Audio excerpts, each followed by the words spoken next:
Ho, ho, ho. Welcome to the show. If you are new here, this is your first time visiting with me. Hi, I'm Tasha Pierce, and I'm the host of After the Snap Movies and TV. And what we're going to do this week here is break down this week in entertainment news, and it's been a wild one. It seems like we are making up for lost time here in these last few weeks of 2022. It's just like crazy stuff after crazy stuff after crazy stuff just keeps happening, and we are going to talk about just a little bit of it today. While I got you guys here, um, hopefully you like the show enough to go ahead and subscribe to the channel. If you don't like it, send this shit to one of your friends, your frenemies, and maybe they will like it. Especially if they're not like you and you didn't like it, then send it to them, because then they might. It's Christmas week. We about to. It's almost over, y'all. It's like we at the finish line pretty much. We got one more big holiday push before it's over, and we starting a whole new year. So we'll do a wrap up of this year's top movies. So we're going to do a wrap up of all the movies that I have seen in 2022. We'll do that. And we'll also do a wrap up of the box office top 5, but we'll get more into that on the box office segment. So yeah, and if you're here, go ahead and hit the like button. I need all the likes I can get. Yeah, I appreciate it. So and today, of course, we're going to talk a lot about James Gunn and the DC universe, because I want to know, like, what the F is really going on over there, like. But we will get into that in just a few. We're going to start things off with the box office top 5 movies of the week, same way we start off every week. So with all that aside, we're going to go ahead and jump into today's box office top 5 from the weekly wrap up. This top 5. So it's wrong, but not by a lot.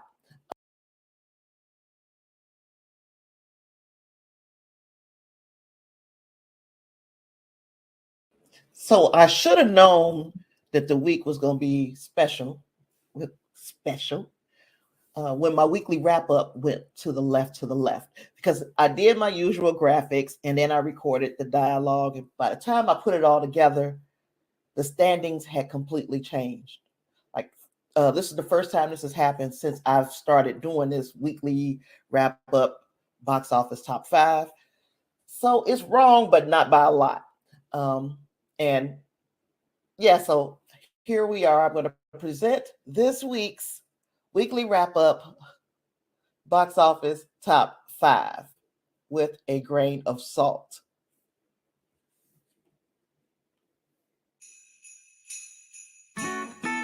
Welcome to the After the Snap Weekly Wrap-Up Box Office Top 5 for the week ending December 18th, 2022. All totals are domestic, and here we go. Number 5, in its 5th week, is Searchlight's dark comedy, The Menu. It edged Devotion for the final spot on our chart with $1.7 million. In its 4th week is Disney's Strange World. It fell 1 spot to number 4 with a total of $2.2 million. I'm taken by surprise by number 3. In its 6th week, Disney's Black Panther Wakanda drops 2 spots. It nabbed $5.4 million. Holding at number 2, in its 3rd week on the chart, is Universal's action comedy Violent Night, starring David Harbour as a savage Santa. It slid down the chimney with $5.62 million. And new to the chart and to number 1 is 20th Century's Avatar, The Way of Water, which is also an undercover Disney movie. After predictions put it at $150 million plus, it came in at a modest $134 million. Some experts are worried that Avatar's sequel needed to come in much higher to justify its enormous production budget, estimated between $350 to $460 million. Personally, I think the movie is in a solid position. It's a holiday week, kids are out of school, and it's going to be the biggest thing at the box office for weeks. The original Avatar movie has earned nearly $3 billion at the worldwide box office, and it started with a meager $77 million opening weekend, fantastic word of mouth, and some killer legs. There could be a shakeup of the chart with this week's wide releases. I expect Puss in Boots, The Last Wish, Babylon, and Whitney Houston, I Want to Dance with Somebody, to scrap it out for positions 2 through 5 of our chart, but Avatar, The Way of Water will continue to reign supreme. Which movie will you check out this holiday weekend? Shout it out in the comments, and this has been Tasha Pierce with the Christmas season box office top 5. Merry Christmas. And that was our box office top 5. Oops. That was our box office top 5. Why do there is such a lag in this stream today. I hate that. I'm sorry if you're noticing it too. Clarence just gave me some info that I didn't know. First and foremost, hello, sir. Happy or Merry Christmas. I was going to say Happy Holidays, but y'all ain't about to jump on me about that. Nope, I'm not canceling Christmas. So, Merry Christmas. And Clarence asked, did I hear about Henry Cavill firing his manager? And I did not.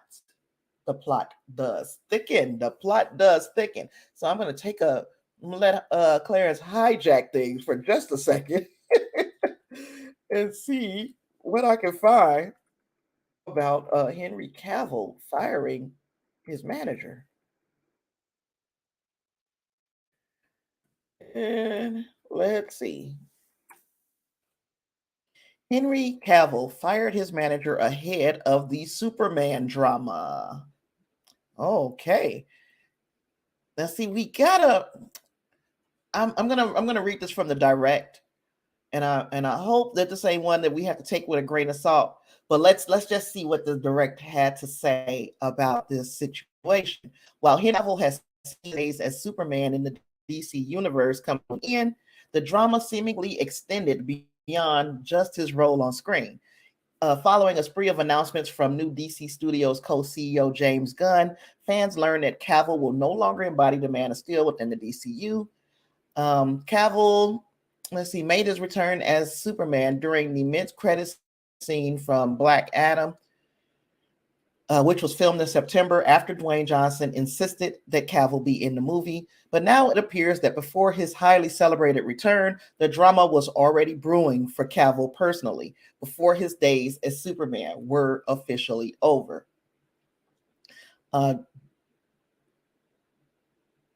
Wait a minute. There are a few updates. It says Cavill fired manager before leaving DC.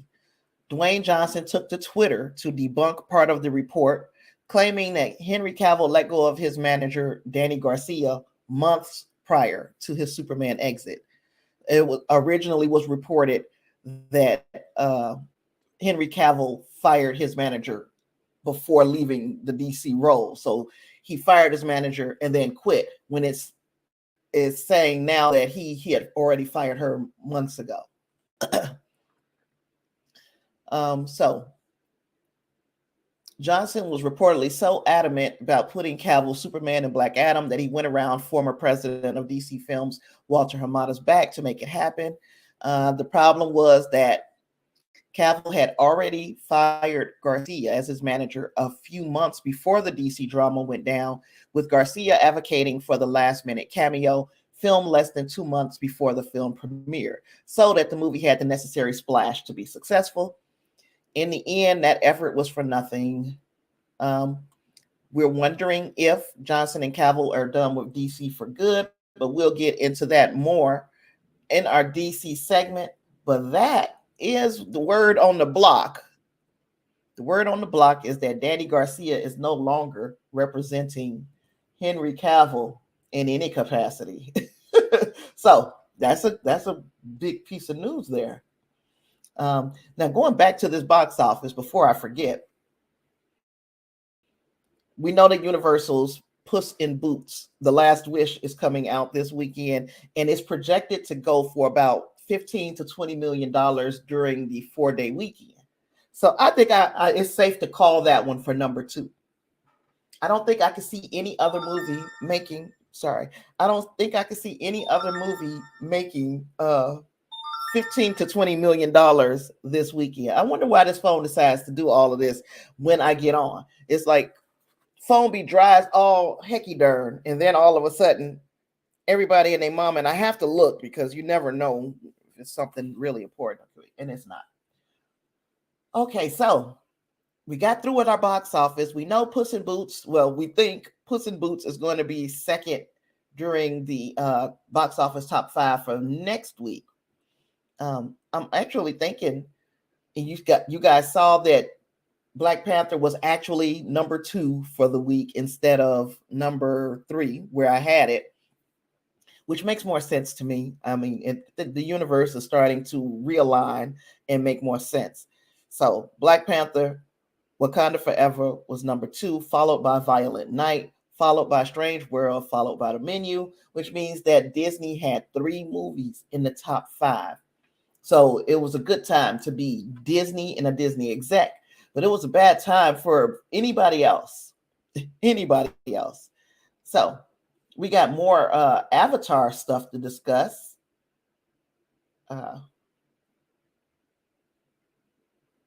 Yeah, we got more Avatar stuff happening. So let's see what else is going on with Avatar. At a 33.8 million. And I don't know what's going on with my clips, and everything is just going bad. It's all bad, y'all. It's all bad.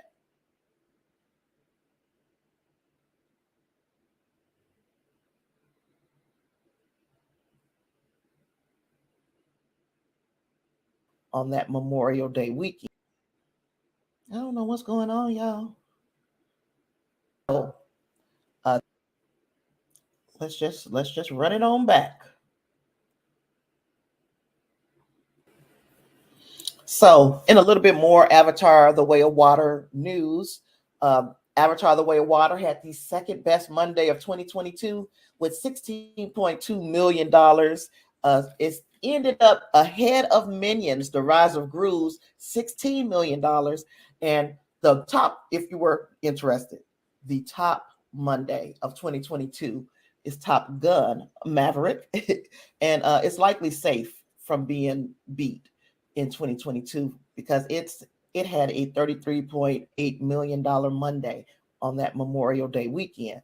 So Tuesday's receipts for Avatar: The Way of Water weren't completely tallied, but it's close to beating Rise of Gru for best Tuesday of the year if it pulls in more than $17.5 million, which I'll be able to check that and see if it has. Now, the closest box office performance comparison for Avatar is Rogue One.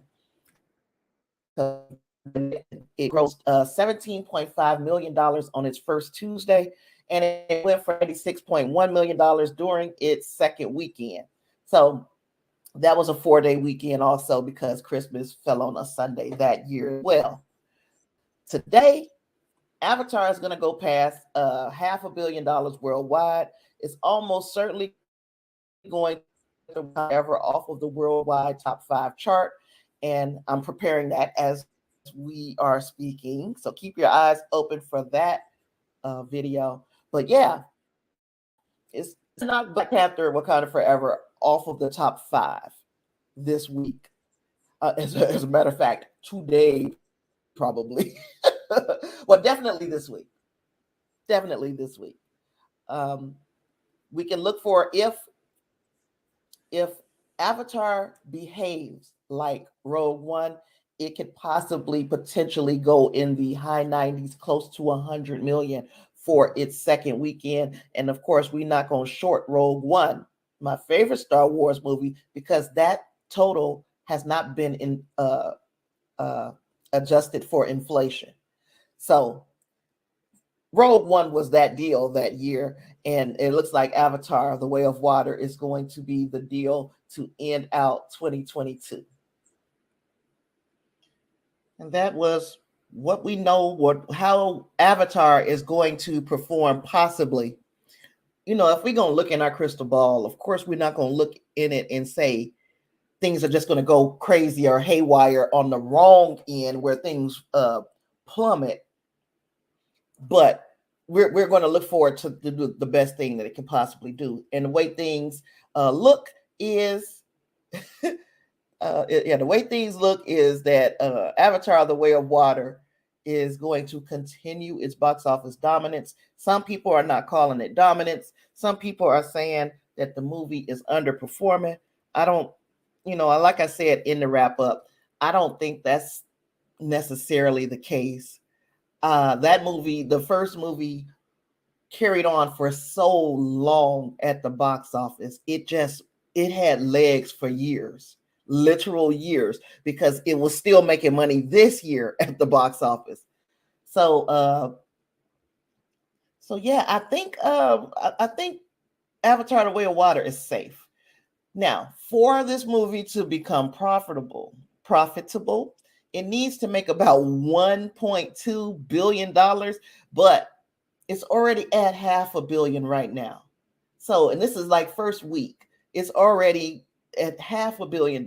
So unless it's getting some horrible word of mouth, which I have not heard anything bad about it, unless it's getting some horrible word of mouth, then that movie it's going to end up profitable. We had David make his way into the chat, so we said hello to David. And Clarence, I'm not using OBS, but I don't know if I don't know if I got too much stuff running over here, like too many things pulled up. Maybe that's it. We're going to tweak, this is a work in progress. Hopefully next year I'll have this really streamlined. And yeah, I'm glad you can be here. I'm glad you could be here, David. Clarence said that Avatar: The Way of Water was a great movie, way too long. I had a feeling. Now, of course, I haven't been yet. And y'all know my issues and my problems and my concerns, and y'all know this, so pray for me. But I kind of felt like people would feel like that movie was too long. I mean, 3 hours and 14 minutes is too long.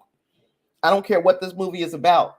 If you couldn't tell that story in less than 3 hours and 14 minutes, and James Cameron is saying, hey, y'all sit around and y'all binge Netflix movies and Netflix series and the such. So, oh, thank you, Derpy.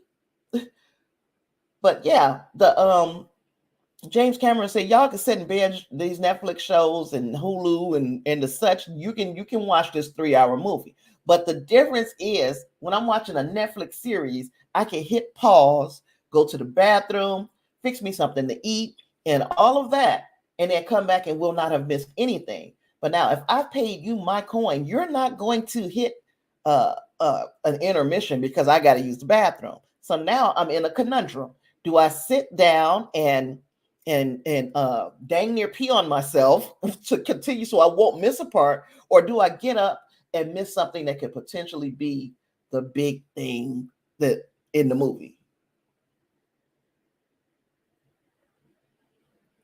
Oh, and Derpy also says Avatar: Way of Water is not better than the first. The length was way too long. So same thing Clarence was saying, and that's why it's not better.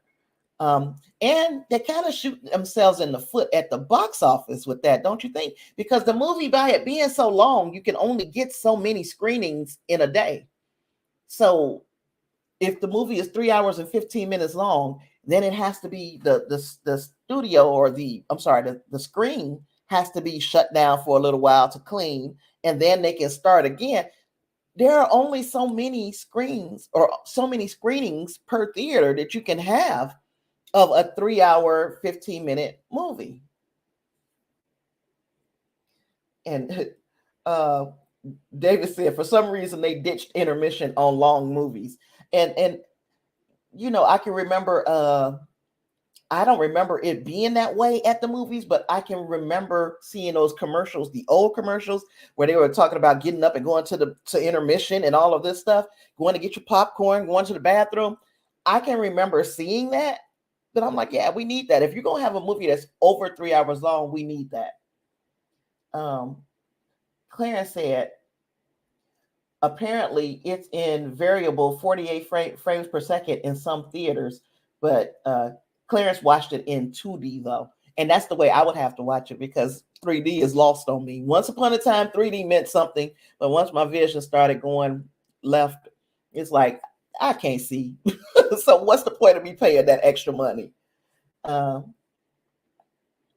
Clarence also says a technical / visual masterpiece. And even the screenshots that I have seen of Avatar, The Way of Water, even the screenshots look fantastic. They look like just freaking beautiful. I can't wait to see the movie myself. And I do plan to get my life together, you know, agoraphobia and anxiety and all this stuff. But once I get my life together where I can get out the house, that is on my list. I'm definitely going to try to see that. Hopefully before the beginning of the new year. I got a birthday coming up, so that might be a treat, you know, to go to the movies. Derpy said, I do have some fan castings for DCU characters.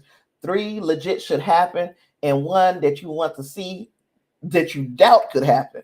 All right, well, we're going to get into DC in just a minute because that's pretty much the meat and potatoes of today's stream. So before I move on into it, and I'm going to pick all of that up, Derpy, I don't want to see it before I get to that segment. Because it looks like it's going to be quite a bit of them. You said 3 that should happen and 1 that you want to see but you doubt. So I'm looking forward to reading that. Something else that's been weird this week is have everybody been following what's going on over on Twitter? Like, shit is crazy. This is the craziest, pettiest, weirdest end to a year since 2020. So I couldn't write this stuff if I was looking for a way to make up a fanfic about eccentric billionaire and not make it Tony Stark. Because for so long, that would be the person who I would compare Elon to. I compare him to Tony Stark, but now we're starting to realize that he ain't that bright. Elon Musk.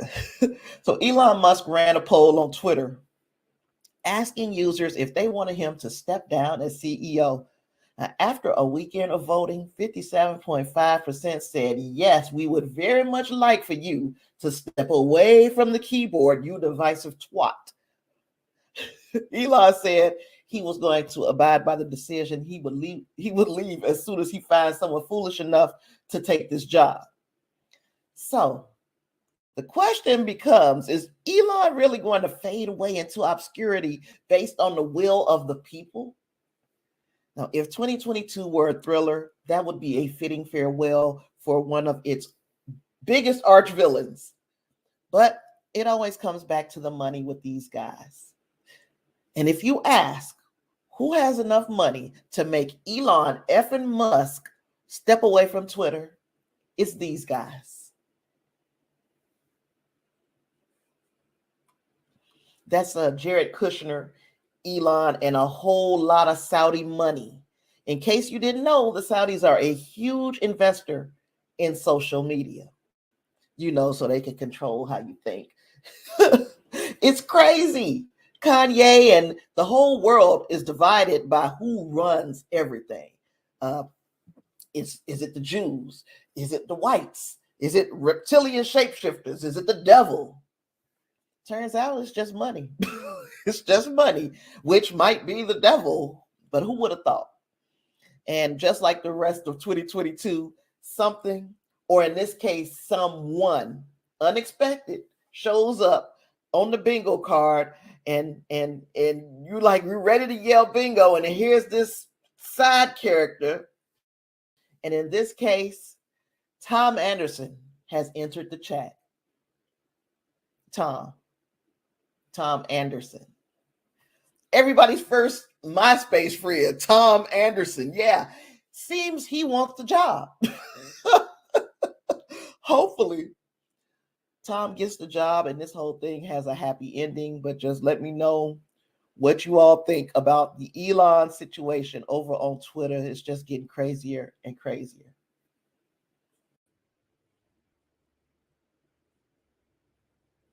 And so I see, let me see, we're going to go back. Clarence said he thinks Elon is a mess. He thinks he's done with Twitter. I saw that, man. I saw that you had put that on your Twitter, your Twitter. I think it wasn't a message. It was like the Twitter bio. Yeah, I saw that, Clarence. I'm still hanging in there. I'm not as active as I was on Twitter because, like I said, the last time we talked about Twitter, the my timeline, my news feed, the trending topics for me and the for me articles are not accurate at all for me. So which means that the stuff that I would typically be interested in, that the old Twitter knew, this new Twitter is not, it doesn't want me to be interested in that stuff. It's trying to feed me new interests and I'm not going. So I'm not as active, but I'm still hanging in there. David was talking back about our long films. He said he likes longer films, but they should bring back intermission, DVD at home. You have control. Yeah, streaming, DVD. However, when you're at home watching a movie, that is entirely different than watching it at the theater. At the theater, it's pretty much you're supposed to power through this movie. And when it's 3 hours and 15 minutes long, and for instance, I've got my sister, for use her for example. She don't care that I always use her for examples, but to use her for example, my sister has a grandchild that's 5. Yeah, who's 5? She's 5 years old. If they took her to that movie, they would have to get up at least twice for her to use the bathroom, because she gonna want that drink because she see everybody else around her with the drink. So she gonna want a drink. You're gonna buy her the drink because it's poo. You're gonna buy her the drink. So you're gonna have, if you've got a little kid with you, you're gonna have to get up, and you're not sending the kid off to the bathroom by themselves. So you're gonna have to get up with this kid at least twice. And I can guarantee you, the third time you got to get up to fill your popcorn or your drink, because it's a long ass movie. This to fill your popcorn or your drink. It's not going to coincide with the times that you got to get up to take the poo to the bathroom. It's just not going to, it's not. That's not the way the universe works. So yeah, I'm going to pick up, remind me, Derpy, if I forget to go back and pick up these top couple of comments when we get through with that, when we get to this DC segment. Remind me. Now, Clarence also said he does not think that Elon is going to leave. He'll probably stay on as the controlling board member. Now, I got word that they don't want him to, and by they I mean the Saudis.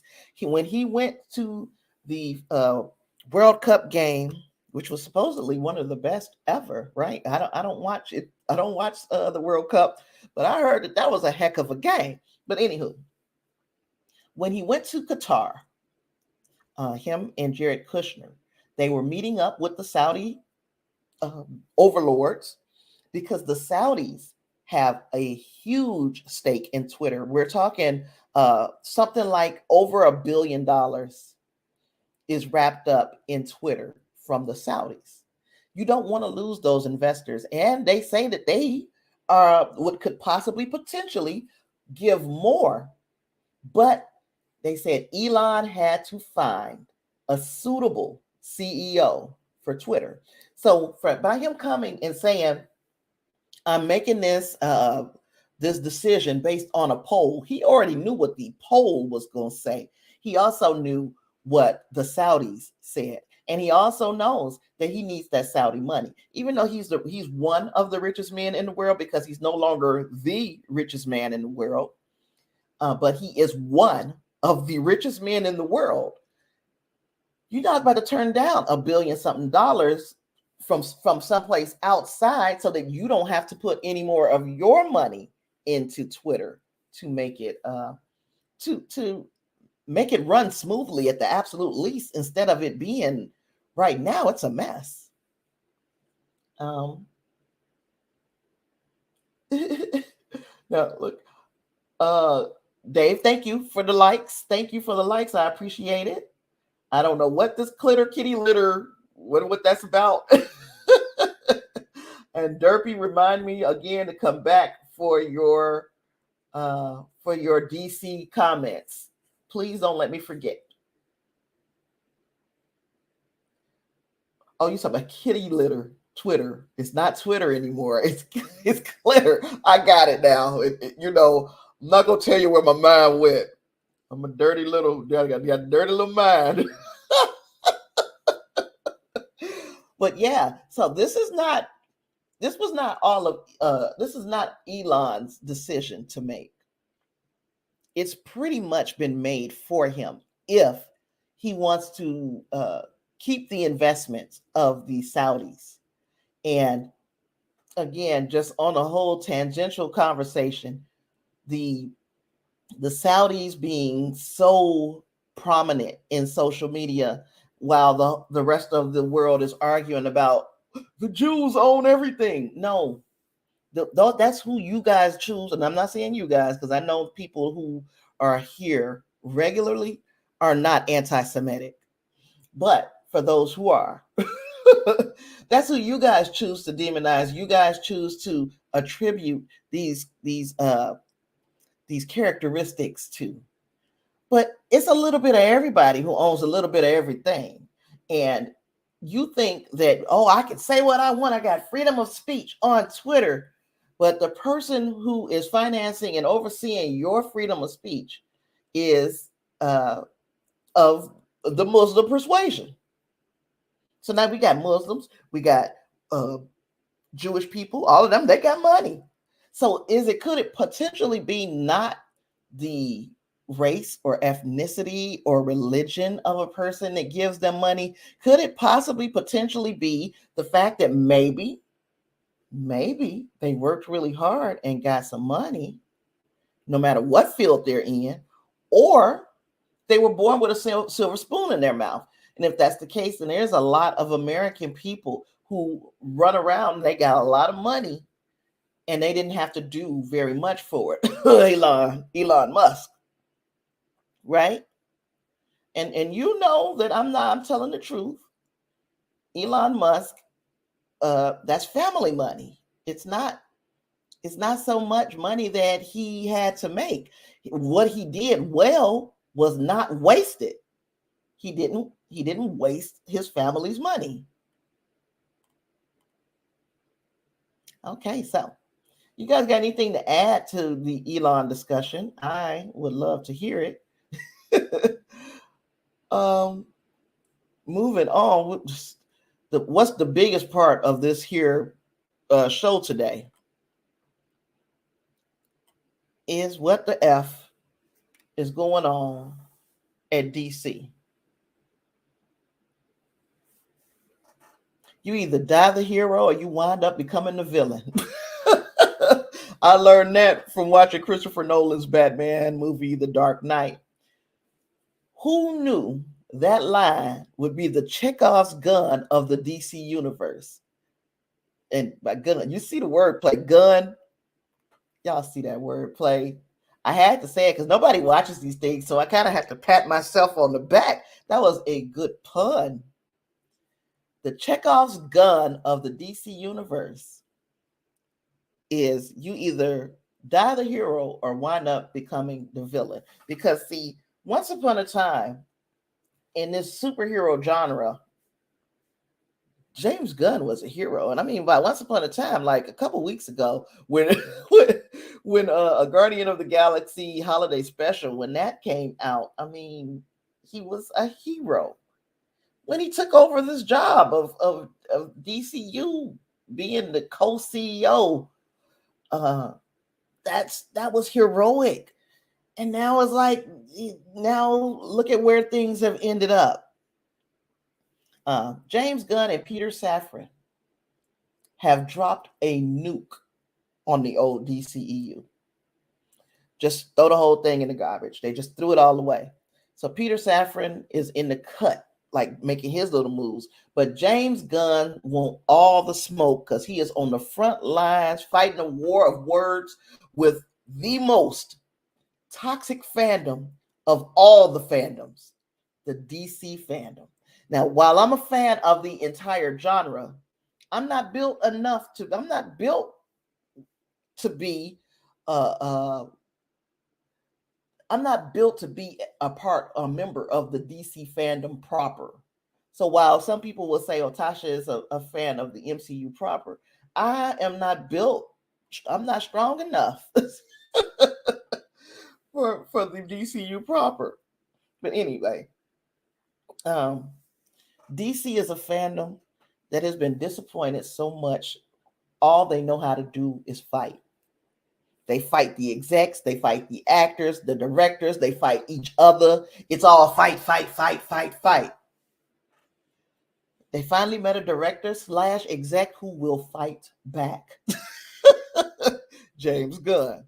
Now, first of all, my wrap up from last week didn't age well at all. Me and Clarence talked about that at the top. I was talking about Henry Cavill saying, hey,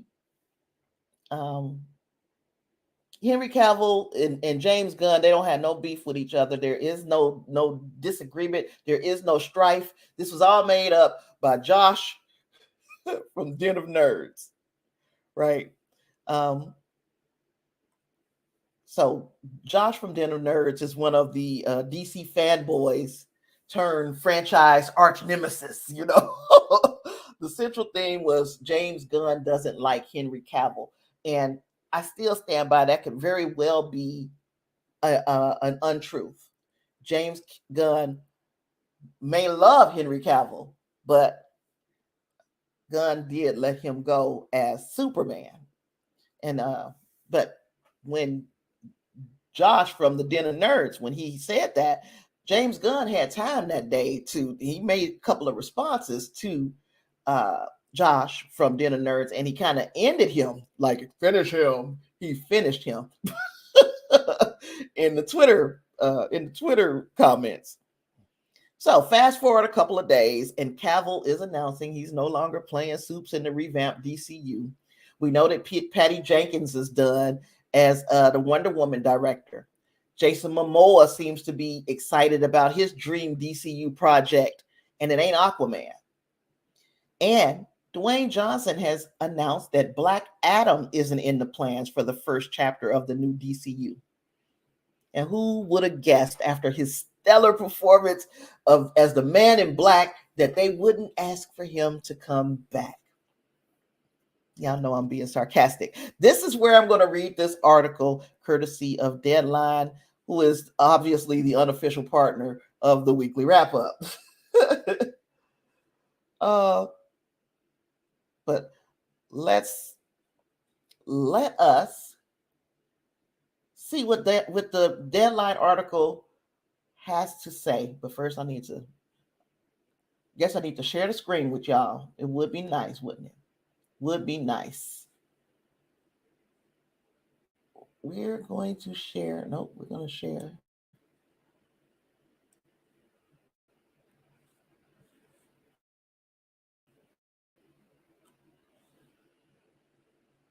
Dwayne Johnson says Black Adam won't be part of DC's new first chapter. So, first and foremost, when you read the title to an article, you read what it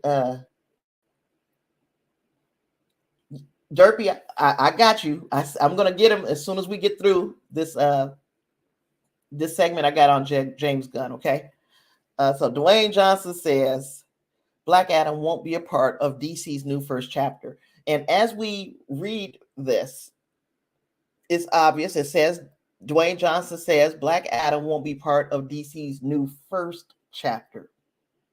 Doesn't mean that Black Adam will no longer appear in any way, shape, or form in the DCU. It means it's not going to be part of the first chapter. But, and this is especially me after I have read or after I've watched finally Black Adam, The Rock, even though he was The Rock, he's The Rock. He's a bit old.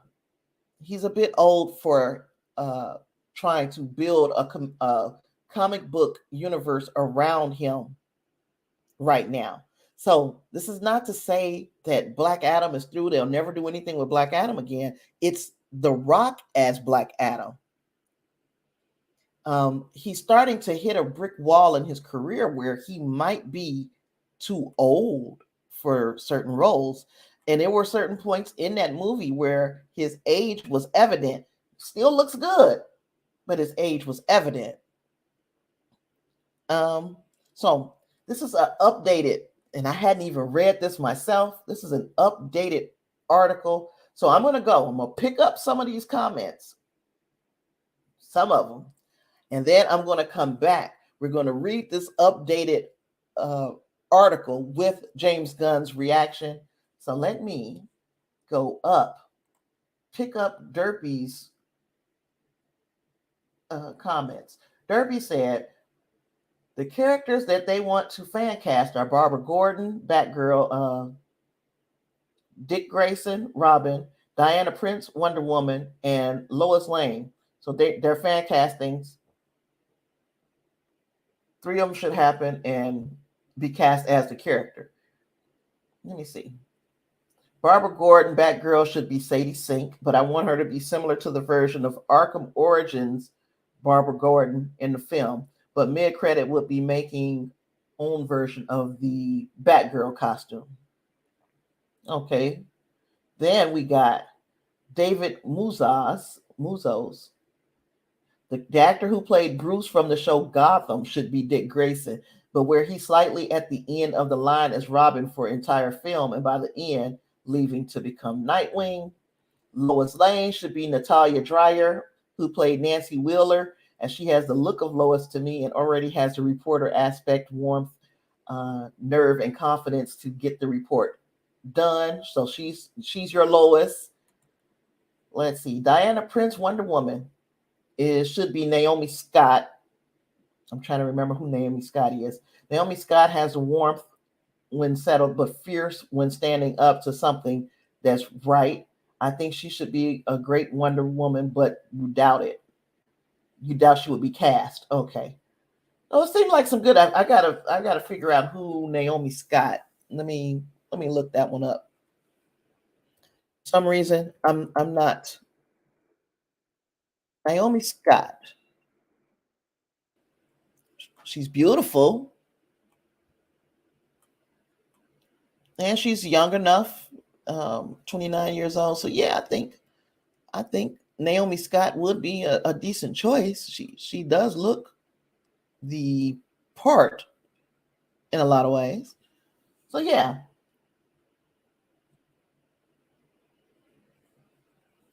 And Dave says he likes my t-shirt. Thank you so much, David. Clarence was clapping, and I'm guessing it was about when I was going on about my about the Saudi businessmen and how they own stuff. And everybody acts like nobody can own anything except for the people of Jewish persuasion. Clarence says he trusts James Gunn after Peacemaker and Guardians of the Galaxy. And, even some of the old stuff from James Gunn, old horror movie. What was the name of it? Splinter? I can't remember. But it was an old horror movie of his. I liked that. Then he was executive producer of that movie, Brightburn, about the kids that came from another planet, had superpowered, and what happened when he became the villain, Superman. There's a lot of examples of some James Gunn stuff that was pretty good. You said Jimmy Gunn. I don't know if we call him Jimmy. I don't know if his mama call him Jimmy. I'm gonna call him James. Gerpy says Madeline Pesh, redhead from Riverdale, as Hawk Girl. Oh, and they need to adapt Hawk Girl. If they adopt that specific 7 of the Justice League. Now, Clarence is saying they may have interpreted Gunn's decision as animosity, Josh, from Den of Nerds, but it was all business. Yeah, but that's the problem. If he would have just said, I heard a rumor that James Gunn or that Henry Cavill wasn't coming back as Superman. That would have been right.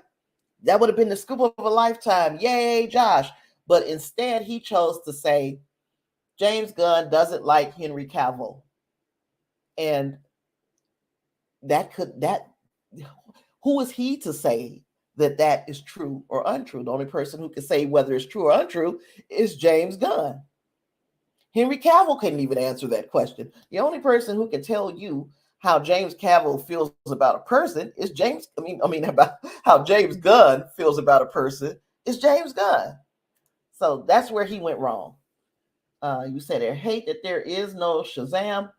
Shazam gonna enter the chat here in a minute. Poor Rock. Don't feel sorry for him. That man is going to be spectacularly okay without having to do Black Adam again.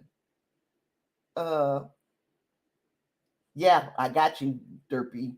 And David says, Rich Rock. Clarence had to give you props for that one, David. Yes, he is not poor. He is rich. Clarence says The Rock is old. They can't wait too long. Yeah, that's what I'm saying. It's not going to be Dwayne Johnson. As Dwayne Johnson might be okay. We're gonna find out in a minute together when I read this article. Dwayne Johnson might be okay because they might be saying we're going to throw some executive producer money at you for the life of this project, Dwayne. And then he can shut up and just go sit down somewhere. Slither. Thank you, Derpy. Did I say Splinter? Yeah, Slither. I like that movie.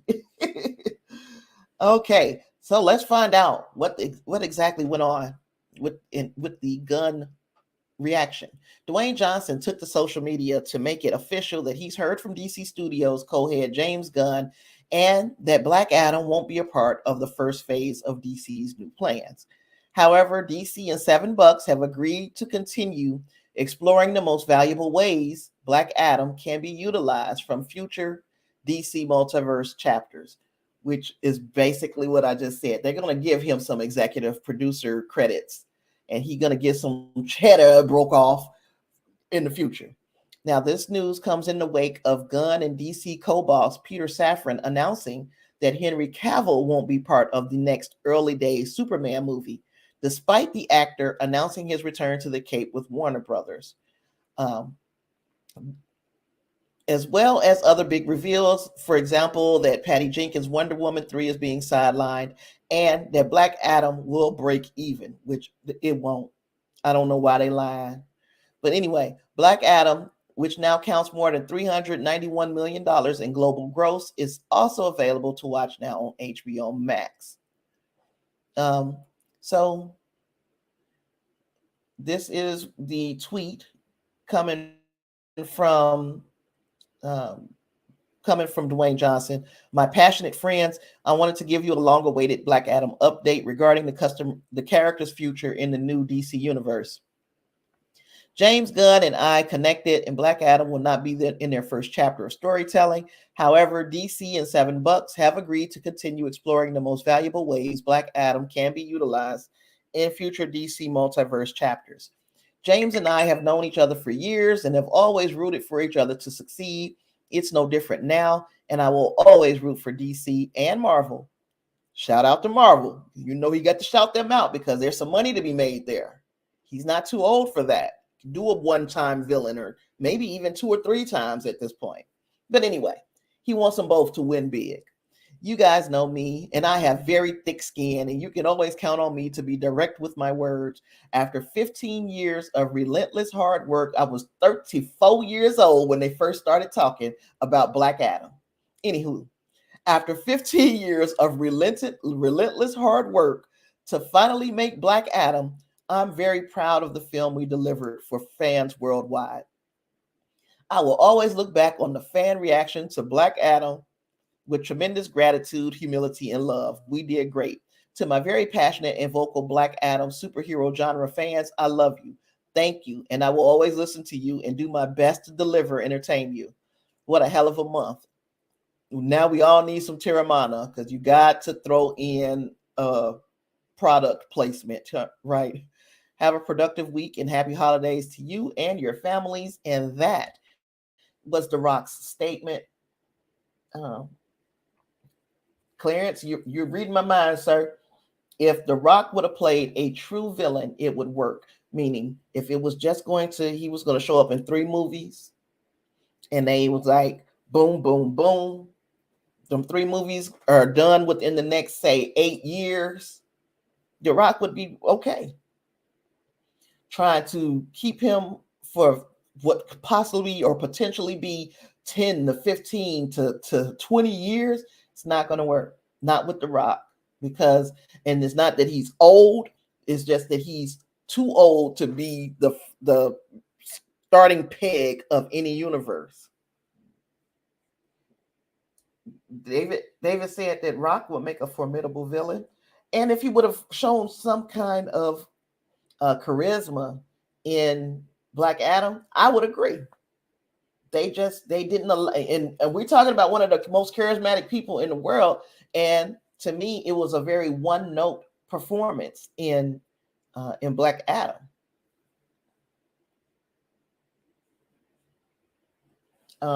Clarence says, I think the only reason he hasn't gone to Marvel is because he truly believed in the character. Right. When all that's out the window. So now he's going to go to Marvel.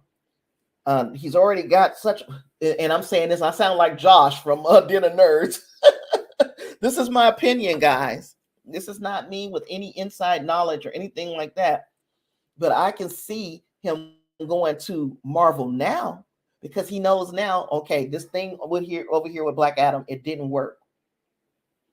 Marvel will cast him for a character that he has the chops to play. They're not going to overcast him, and they're not going to undercast him. You got Dwayne "The Rock" Johnson. You got about 8 years to maximize on the potential of having Dwayne "The Rock" Johnson in your toy box, and he's already got an established relationship with Disney. This would be a no-brainer. Show DC what they could have done with The Rock. I love you guys in the chat because you guys are nice to each other. Thank you. So anywho, let's go back. So Dwayne Johnson, we got him out the way. I'm wondering to myself, because I didn't particularly see I didn't particularly see James Gunn's reaction. Let me see. Yeah, because I didn't see what James Gunn said at all. Well, anyway, Gunn's been busy on Twitter this week responding to the outcry of DC fans over the new regime. It's been ugly.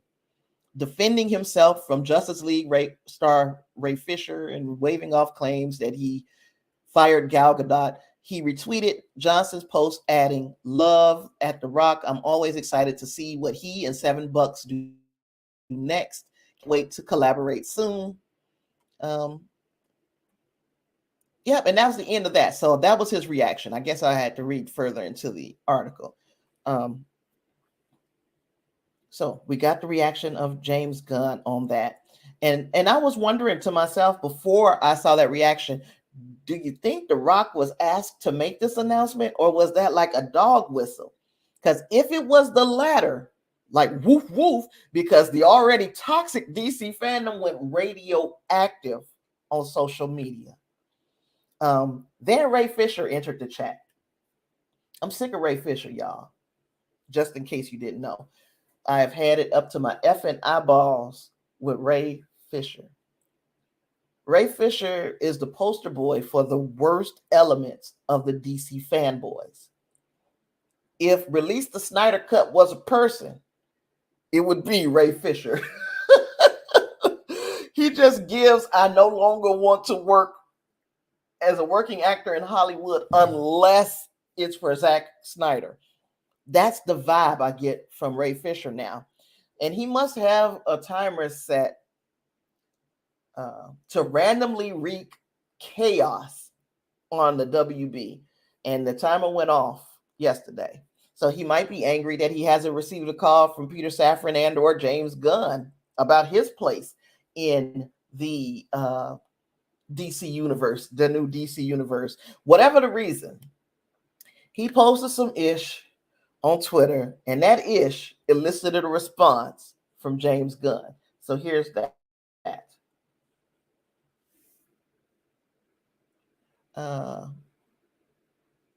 Let's see. Is it gonna? No, it's not. I'm gonna have to share this tab instead.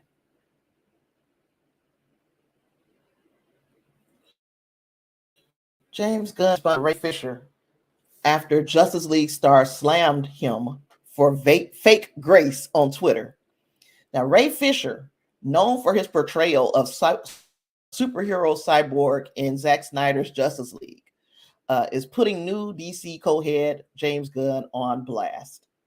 Fisher recalled a tweet where Gunn was seemingly showing support for Joss Whedon after the actor accused him of creating a toxic work environment on the set of Justice League.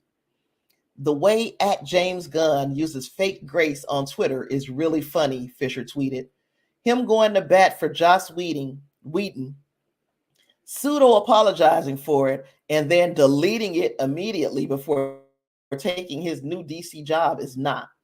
Refusing to apologize for toxic behavior seems to be a job requirement for WBDC.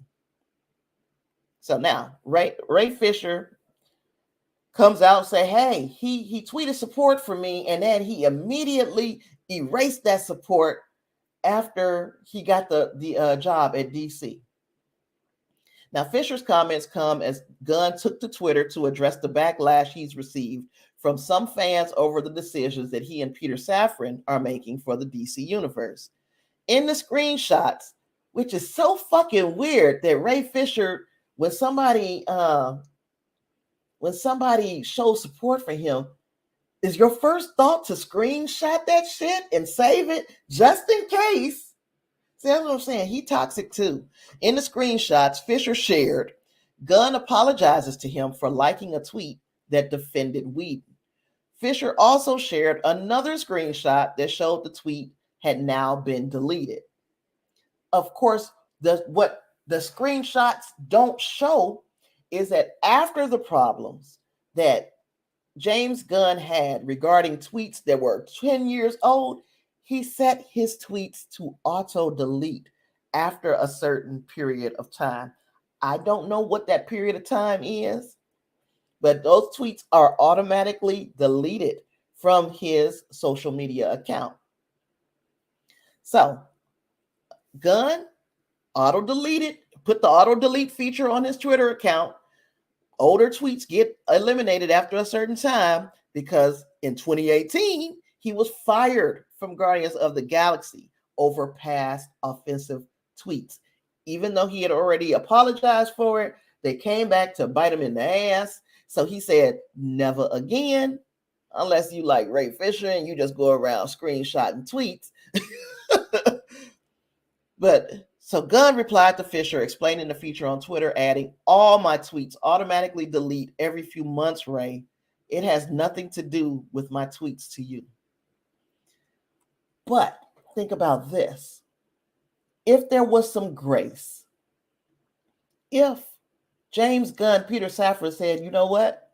I like the direction that they were going with Cyborg. Let's bring Ray Fisher back.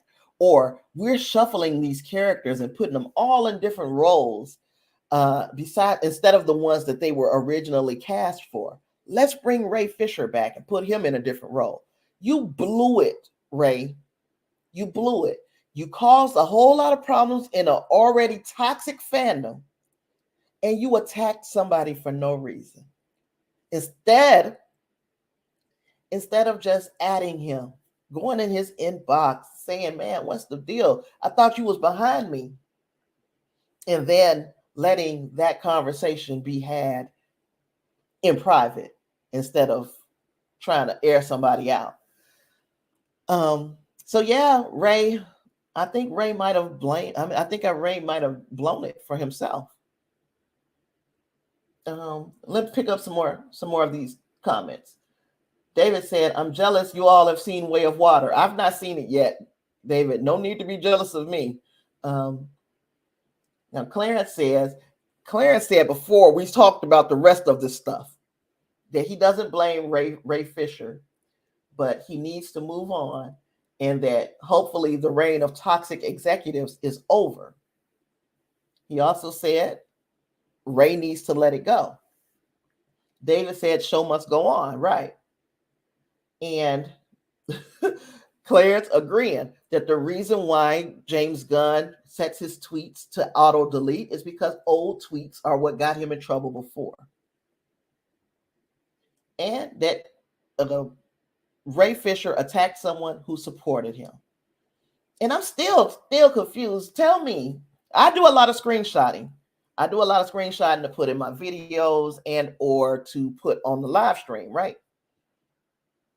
Am I the only one that finds it weird that he just keeps screenshots of stuff? Like, after so long, I erase the old screenshots. I don't need to keep them. Should I keep them? Let me know. Let me know how if I'm missing the boat somewhere. Who keeps those tweets like that? Why is Ray Fisher holding on to those tweets? Those tweet receipts. Gonna call them treats. Why is he holding on to them treats like that? Oh my goodness. That's just so weird to me. And you're a grown man doing this. And I know that he is younger. But he's that's grown man. You don't do stuff like that. That sounds something weird about that. It's a lot weird about that. Anyway, like I said, we had a lot DC to talk about, and I'm still not done. Because like I told Clarence, Zachary Levi is coming. Just in case that exchange was not wild enough, Zachary Levi had to stop crafting new species of roles or painting unicorn horns or whatever it is he does while he is being unproblematic as possible in this superhero world. He took to Twitter after somebody started the rumor that he was being exiled from the DCU. So we're going to pick that story up out of Deadline, because why the hell not? It is and I'm gonna pick your comment up because it's about Ray Fisher. He probably has a dossier of info showing folks that supported him in order to justify continued work in Hollywood. The only thing I've ever heard of him doing since that shit went down is with Zack Snyder. I can't remember what the role is going to be. How about I look it up? I can't remember what the role is going to be or what. But I'm going to look it up. Ray Fisher. Zack Snyder.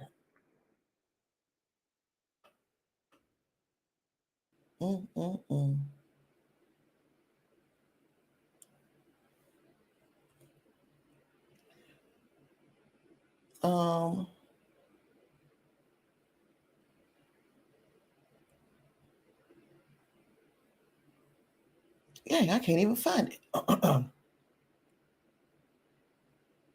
Yeah, he reunites with Zack Snyder for Rebel Moon. It's a Netflix sci-fi movie.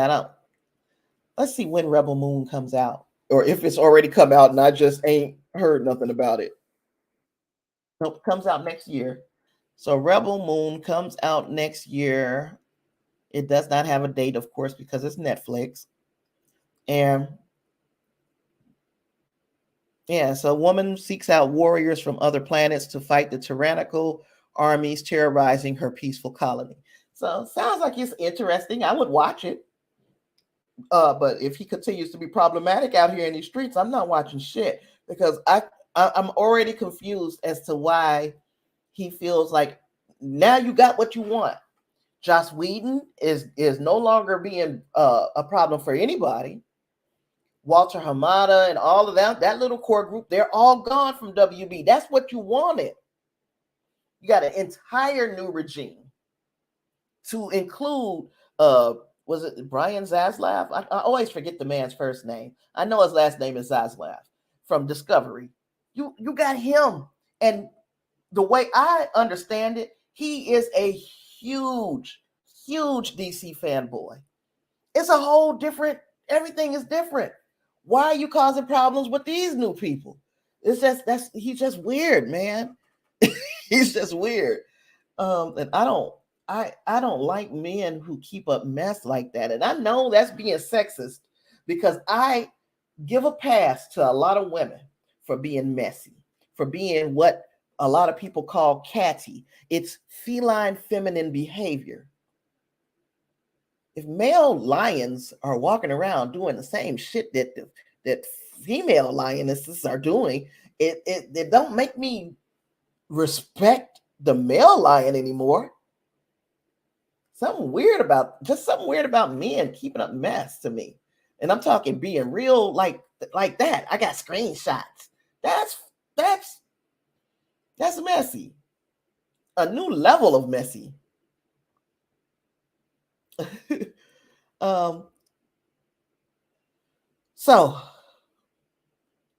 didn't read the Zachary. I got sidetracked. I didn't talk about Zachary Levi yet.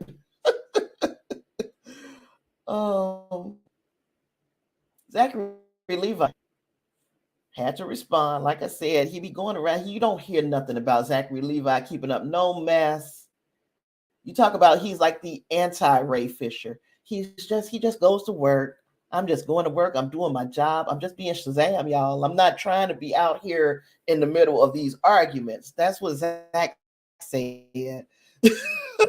Zachary Levi is clearing claims from his fans that he's being recast as Shazam amid the DC Universe shakeup following Peter Safran and James Gunn taking over as co-heads.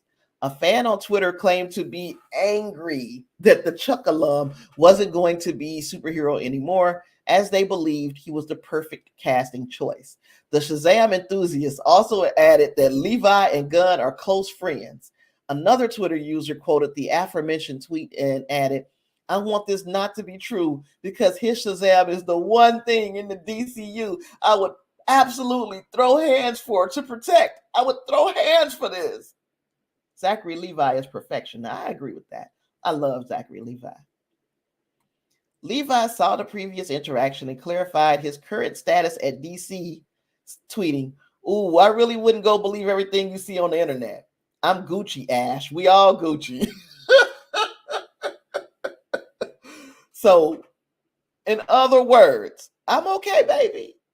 Don't you worry about it. Now, look, we're not saying what's going to happen later. You know, we taking things at one day at a time. But right now, Zachary Levi is okay. Levi stars in the sequel Shazam! Fury of the Gods, where he reprises his role of the superhero. Fans of the DC properties have worried about the future of their favorite actors in superhero costumes as a new era of the universe is drawn up by Gunn and Safran. After making a special cameo on Black Adam, Henry Cavill returned on, and we already been over that part. You know, we ain't got to do all of that. So yes, Zachary Levi say he fine. Please stop. Don't even remind them that I'm out here, because then they might come looking for me with the axe. You know how much James Gunn likes his horror movies. They might love to just take an axe to Shazam. Why did y'all even have to bring me up? So yeah, of course we know that Zachary Levi is not going to be recast as Shazam. There are probably no plans to even use Shazam in the new DCU. Oh gosh, I'm kidding. You did not hear that from me. I did not scoop anything. I'm sitting here twirling my mustache. Do not come for me. Now, let me see. So, Clarence says, "I'm sure Shazam and Black Adam are the last thing on Gunn's mind." Right. Claire said, do you think they could be throwing a curveball because of the multiverse? Well, that is my theory on this whole thing, because we've already got a hint. He didn't outright say it, but we do know that Jason Momoa has an affinity for the character Lobo in DC. We also know that he said that he has gotten word about his favorite one of his dream DCU projects is coming to life under James Gunn and Peter Safran. So that's two hints that he's going to be still around, Jason Momoa, but he's not going to be playing Aquaman. It's going to be Lobo, right? But this is us just putting pieces together, right? Then, not only, and this is something that I always say, especially when I'm telling somebody, when you read something or when you listen to something that somebody says, what they're saying is important, but what they're not saying is equally important. So what Henry Cavill says, I will not be returning as Superman. Somebody else will be donning the cape.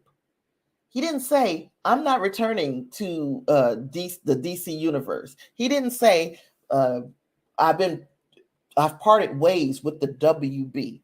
It was almost like his announcement was made to temper your expectations. I do believe, Clarence, and I said all that to say this. I do believe that there is a plan underway, and the plan does play into the multiverse. And the multiverse, the jump off is, of course, this Flash movie. And everything, if things are done correctly, everything can be rebooted behind the Flash movie. David says Dwayne Johnson for president 2024. I'm pretty sure we've done our experiment with making celebrities president.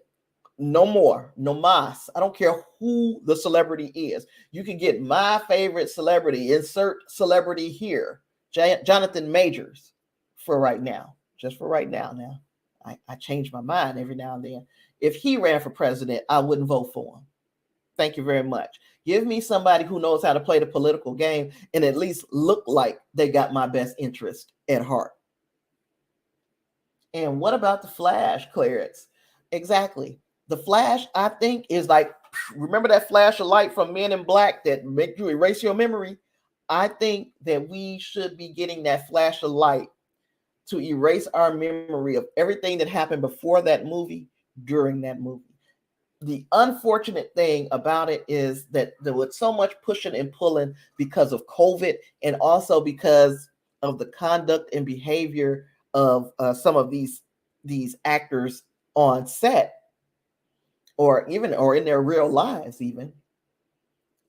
These movies got all shuffled from the order that they were supposed to appear in, because now we got Blue Beetle coming out long before Aquaman, which that should be altogether different.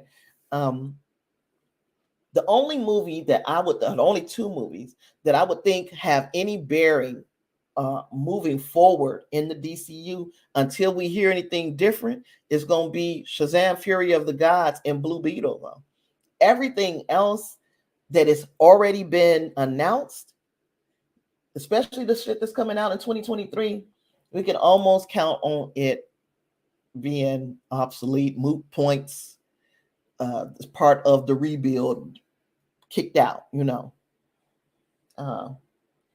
David says Green Lantern disappeared. They are still working on a Green Lantern series for HBO Max. They have revamped.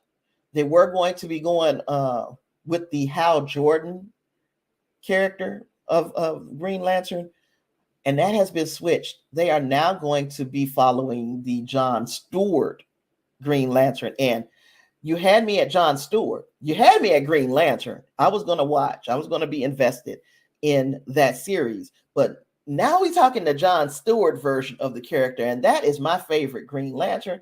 I'm 100% there. 100% there.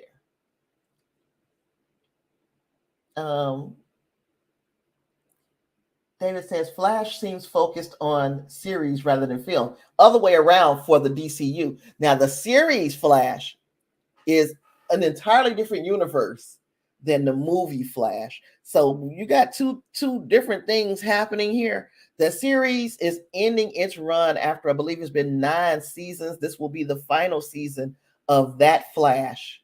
And Grant Gustin, you know, I love you, sir, for the job that you've done, for the number of years that you've done it. And I wish that they would have found a way to translate that onto the big screen. Now, this Ezra Miller Flash, I'll be glad to see him go. Only because of the behavior of Ezra Miller over the past almost 24 months, almost 2 years of bad behavior from Ezra Miller. So, you know, if we're starting anew, you don't want to start with that kind of baggage. So I'll be like, don't let the doorknob hit you where the good Lord split you, Ezra Miller. Claire says, I wonder if your opinion will change after Creed 3. Look, if Jonathan Majors asked me to marry him, I'm giving up my entire future. I'm saying goodbye to this beautiful show, and I'm going wherever Jonathan Majors tells me to go. If Jonathan Majors is asking me to vote for him to be president, I don't care what you do on Creed 3, Ant-Man and the Wasp. I don't care about any of your movie projects because, see, your job is already to lie, and you do it really well. Jonathan Majors really is a good actor. He's a paid liar, right?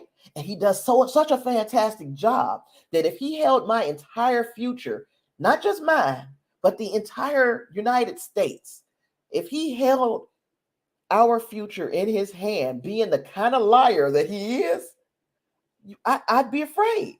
I'd be very afraid. So no, there is not a chance in hell I would vote for Jonathan Majors to be president of the United States in 2024 or in 2028 or in 2032. I just can't see it happening.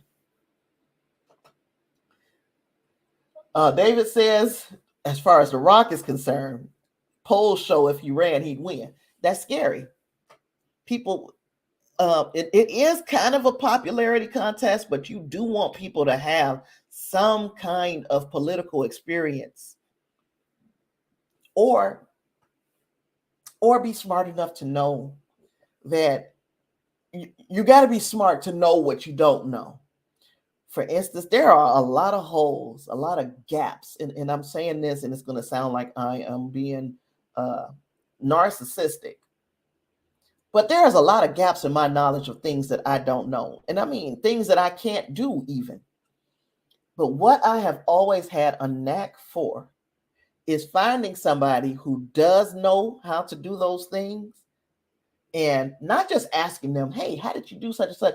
If I could put you on my team and you fill in my gaps, I feel like, I'm pretty damn good at that. I'm almost as good as knowing what you know, because now I can watch you and learn unencumbered.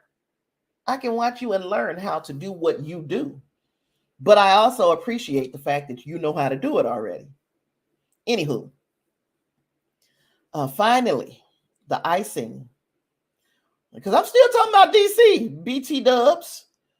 Finally, the icing on this shittiest of shitty cakes. shit kitty cakes. James Gunn is asking the horrible, ungrateful, truly despicable, quote unquote, fans of the DCU to put some mother effing respect on his name.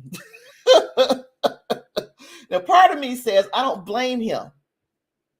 You out here, these people got to stop being so plain disrespectful. The other part of me is screaming, step away from the keyboard, James, because trying to respond to all of this manufactured outrage, it's not healthy. And James Gunn has always been very accessible to his fans. but he has to realize that these people are not his fans. They are not here because they like James Gunn. They are there for some people, and I'm going to quote the Dark Knight once more. Some people just want to watch the world burn. So we're going to get into this last article and discuss, and then it'll be almost time to get on up out of here.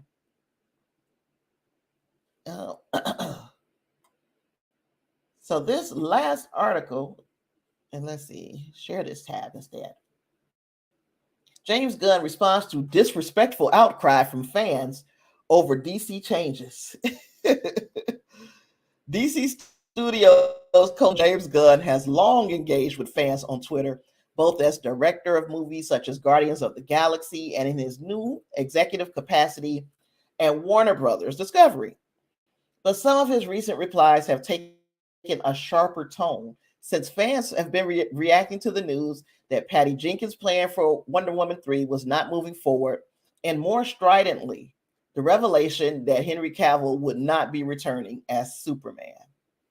One of the things Peter and I were aware of when we took the job as heads of DC Studios was a certain minority of people online that could be, well, uproarious and unkind, to say the least. Gunn wrote yesterday afternoon. No one loves to be harassed or called names, but to be frank, we've been through significantly worse. This respectful outcry will never, ever affect our actions.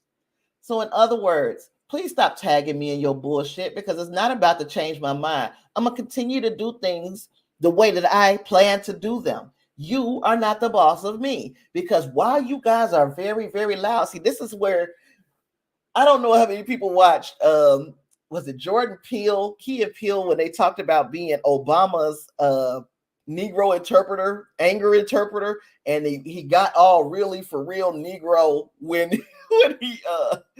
he called himself being mad. They need to hire me to do this, because I will translate this into angry for real, and people will understand. Please don't at me. That's what James Gunn said. Do not at me, because I do not care. Y'all can talk real loud, but you ain't saying shit. You're not running anything but your mouth and probably a vacuum cleaner around your crib. But you ain't running nothing at DC. So please keep my name out your mouth. That's what he want to say. I said it for you. Hire me. I can do this all day. Anyway, many on Twitter questions Gunn's use of the word minority, claiming there is a major portion of the fan base that's not on board with the moves.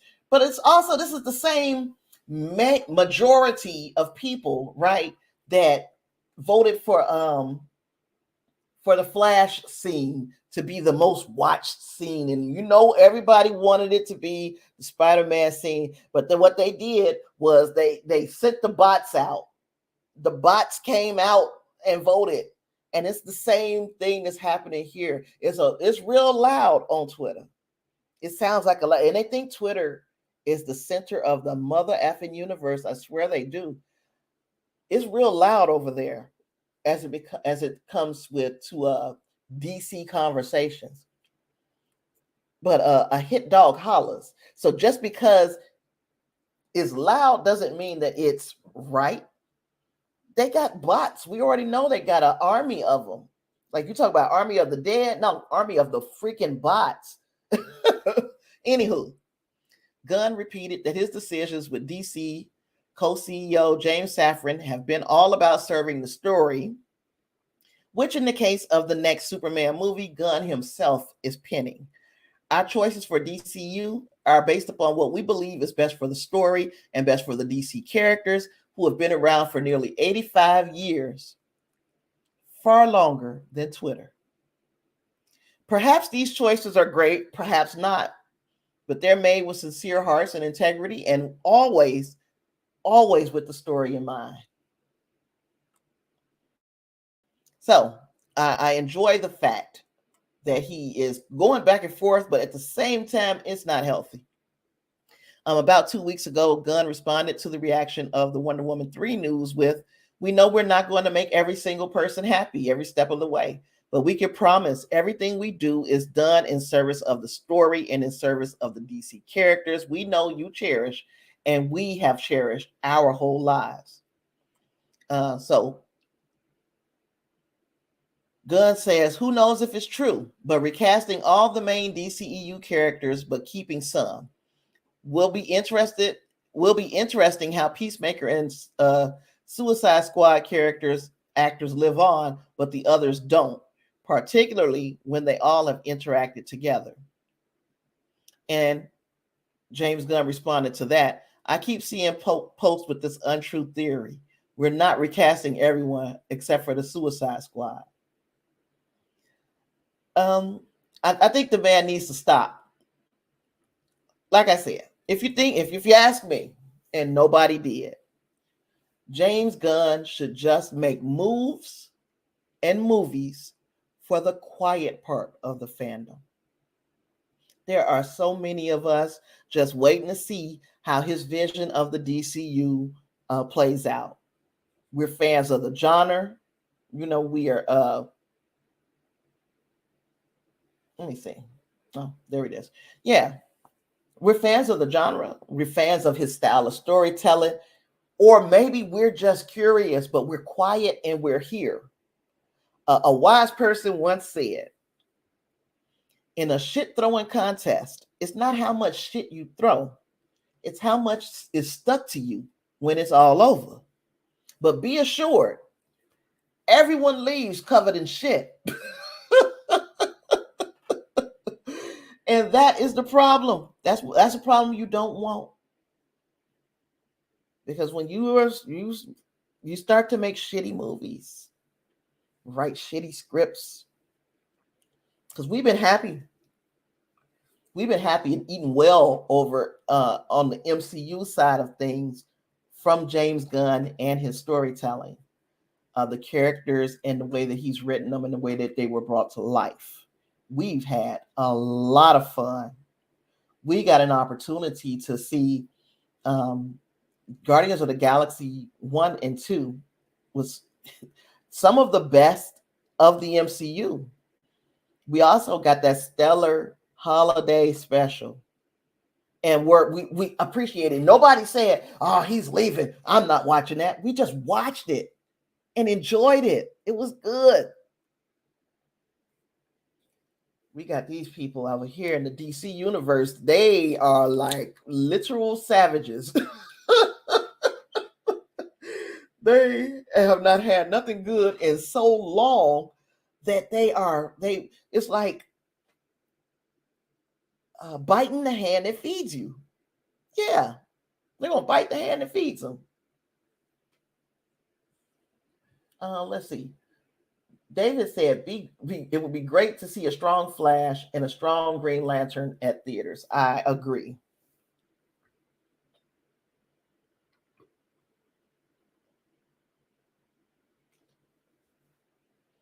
I always wondered, like, why would the bottle just disappear? So when you're using a fake background, this bottle will just disappear. Like, it gets to a point where it's just gone. Anywho.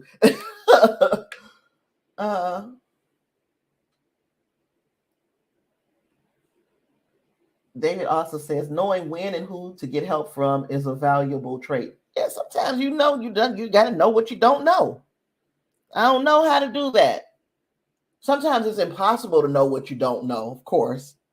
But then when you start looking around and be like, I don't know how to do that. But this person does, you can either ask them and wait for them to tell you. You can make them part of your team and you can learn by watching. Or you can just have this big gap in your knowledge and be walking around ignorant. Clara said DC is a different breed. I'm telling you. They don't know how to be happy. Even when they happy, it's like they can't just be happy. It's like I gotta attack somebody else because I'm happy. I gotta shit on everybody else in the fandom because I'm happy. That's crazy to me. Like, why can't we just be happy? Why it's got to be some kind of argument behind it? But that's where it is.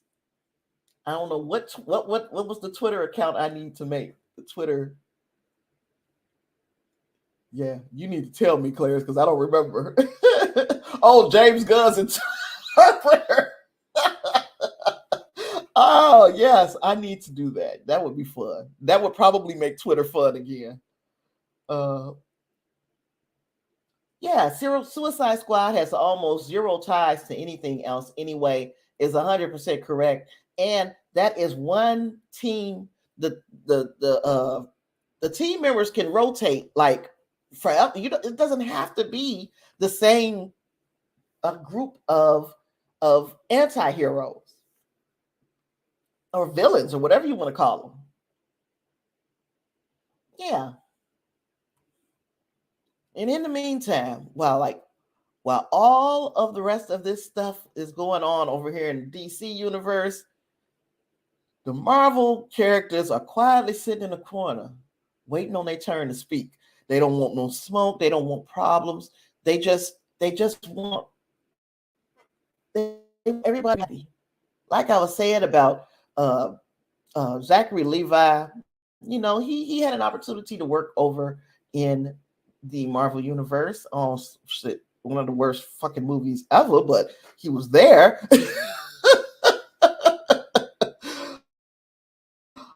And that's why he's so cool and calm and unproblematic. And then we have the other, not even the MCU, but the other side of the Marvel fandom, where Hugh Jackman, just problematic, the salt of the earth, unproblematic, I'm sorry.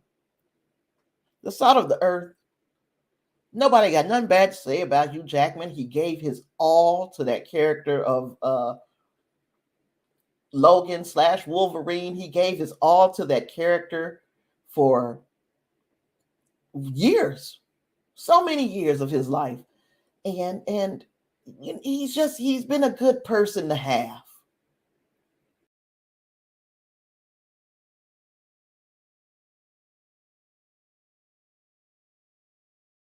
In the meantime, Marvel characters and the actors that play them are sitting quietly in a corner saying, "Can we speak? Please, fandom. Please don't attack us. May we speak?" And we are like, "Okay, go ahead, speak." So Hugh Jackman is speaking. Marvel characters and their actors, they trying to be real unproblematic. They do not want no smoke, not with us. Even though we are built for the DC fandom, we starting to see some fringe elements of toxicity entering the MCU fandom and the Marvel side of things.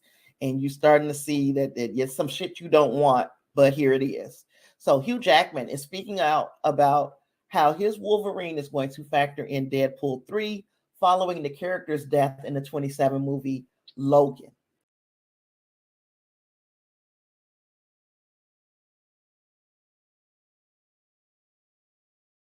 Movie Logan. So basically he's coming out and he's saying, we do not want it with you guys.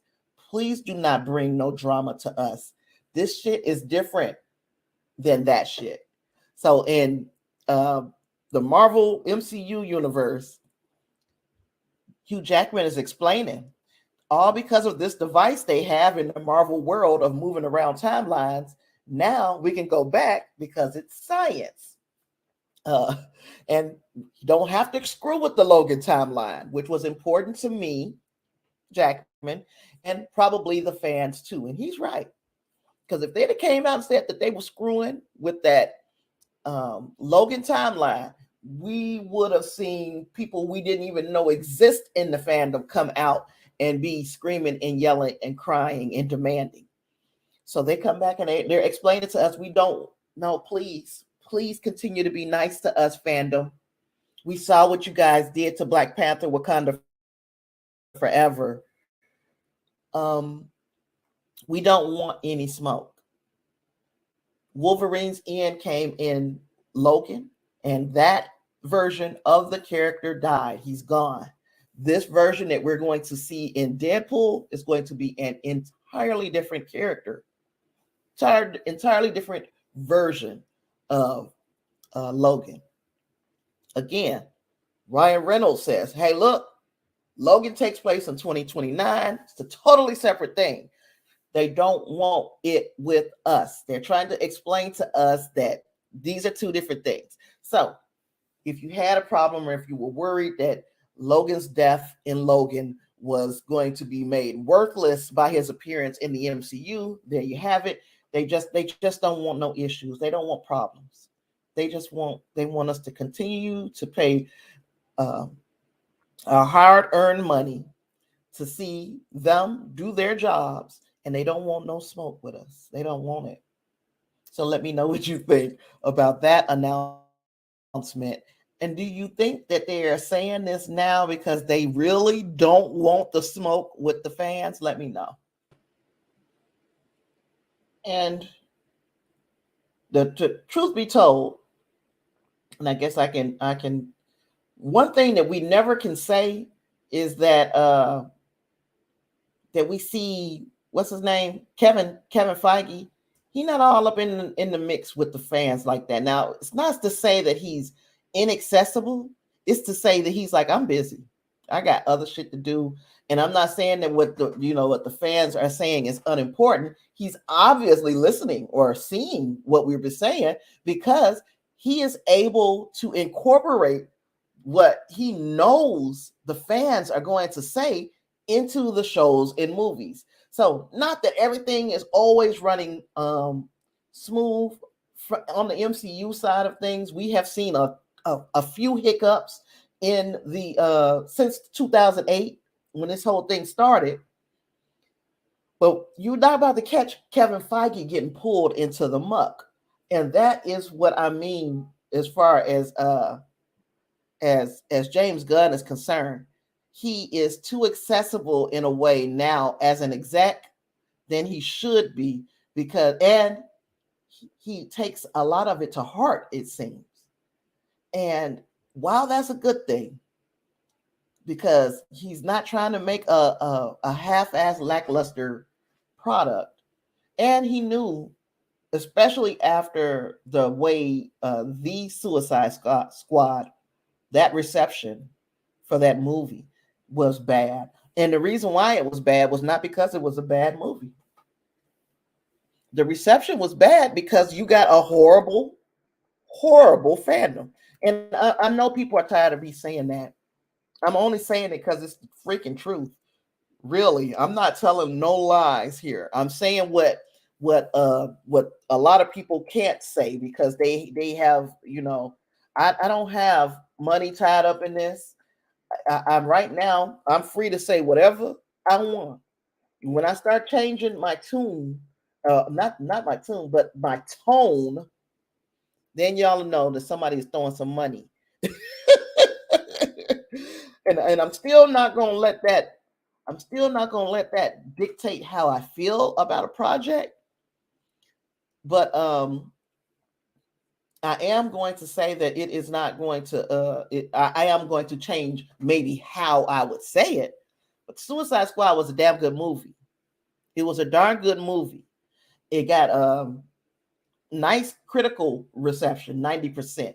Audience who did watch it, 82%. But a lot of people didn't support it because it wasn't Zack Snyder or David Ayers. That's the only reason. It's like they didn't give that movie, The Suicide Squad, a chance. They didn't watch it for what it wasn't. And they had problems with it for what it wasn't and not for what it was. Yeah, Clarence. Clarence says, one other thing about the MCU is that they can survive without being perfect. Seems to be no latitude for that on the DC side. Now, there's a lot of question as to why. On the DC side of things, we've had some ups and downs, and even like I'm tired of hearing about this weather. I don't know what the weather is going to be like for you over there in Clarence, but over here they telling us to be ready for anything. But anyway, we've had some ups and downs in the DC fandom. And I mean, long before we got to the Snyderverse part of things. So you had the Michael Keaton Batman, and then you had, the Michael Keaton Batman and the Val Kilmer Batman. And then, was it George Clooney? George Clooney Batman. In that little generation of Batman movies, there was some bad ones, but there were some actually fantastic ones as well. Then, quiet for years, right? We did get that Superman movie, the Brandon Routh Superman, which Superman Returns, I think it was, which honestly, and me being honest, I did not hate that movie. Didn't hate it. It was, hey, Superman's back, yay. So I liked that. And I thought Brandon Routh was a fantastic Superman until I saw Henry Cavill. And I was like, God damn, he's really Superman, What was I going to say? The other Batman movies, the Christopher Nolan ones, some of the best cinema. And I called it that. Yep, cinema. I don't care what Martin Scorsese and Quentin Tarantino say. That was some good movies, good storytelling, good adaptations. The freaking directorial decisions were fantastic. Everything was beautiful. That was fantastic. Even though you still heard a little toxic element. He's not the right person for Batman. That's freaking Christian Bale. That's like if Daniel Day-Lewis said, you know what? I want to play Mr. Freeze in DC Universe. You allow Daniel Day-Lewis to play any character in any movie that he wants. If it means that we're getting Daniel Day-Lewis, I'll let you pick your own character. We can just put some cards on the table and let you pick one, and I know that you're going to knock it out the park. Yes, that Reeves Batman. Oh, you say you stocking up on groceries tonight? Yeah, we need to get about that same thing here in this household. And the Reeves Batman was great. The Reeves Batman was great. When I talk about not just great for a Batman movie, it was great. If you would have made that not a Batman movie and just a detective story, it was fantastic. I don't want to show my hand about when I talk about the movies that I watched in 2022 and kind of the ratings that I gave them. I might have even changed some of the ratings because I had more time to think about it. You know what I mean? But we're going to get into that at some point between now and next week. Joker 2. Oh, I forgot. Yeah, but that wasn't this year. I was going to say, I forgot about the Joker. Yes, Joker was fantastic. Same thing. Just make that not about comic book Joker. As a matter of fact, it didn't even tie into comic book Joker until it got to the end. Fantastic movie. Fantastic movie. DC has had some bangers, which means in the DC fandom, it's the universe component that's killing DC. And this is a conversation that my son and I and my nephew were having the other day. Every universe or every franchise does not need to be a universe all tied together. Do I think DC should be a universe all tied together? Yes, I do. But there also should be room for independent storytelling. Now, when we think of movies with a storyline that kind of goes together over a period of time, when you look at the first, the first 5 to 7 MCU movies, they didn't know where they were going. they knew that they wanted these movies to kind of tie together and these characters to work together in some way, shape, or form. That we know that all of this is existing in the same universe on the same timeline. They didn't know where they were going. They kind of flew by the seat of their pants and fixed things in the post credits. They were hoping that things went well, and they did. And we would add a little bit to the post credits. Even the first time you think about it, even the first time you saw Thanos in a post credit scene, he said not a damn thing.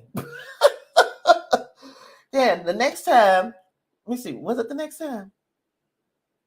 Was it the next time we saw him when he was like, fine, I'll do it myself? And that had nothing to do with nothing that happened before or after. So Marvel didn't even, before, with this established timeline and these connected universes, Marvel didn't even know where Marvel was going when they started. So DC, let's start with telling us, you got 7 main characters.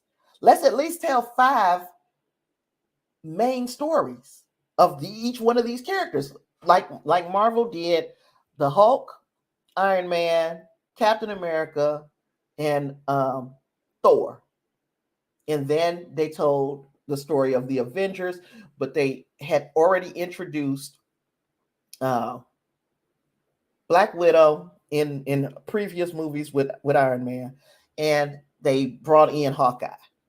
So now you told 4 stories, you had 5 characters introduced, and then you brought in Hawkeye, and you got, boom, you got your Avengers.